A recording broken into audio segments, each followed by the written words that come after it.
Kali nhân kali ID của một người nhau một sai thì đây sẽ được học ID là được con sản phẩm nhau của là chỉ thị với những cái điều được thu mà sản phẩm cũng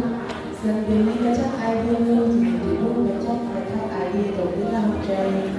sân thì login chủ trương ra về này đúng ID thể thao thì login chẳng đây tôi xin làm cái lưu chương trình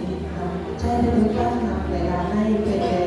cái năng cái yêu và chữ hàng tiền đang cái năng ốp của đại viên thị tô tôi cái yêu là chữ hai thì bác lấy ăn yêu sang thì bạn là yêu sang thì bạn yêu chi thì đâu là sân bao nhiêu tiền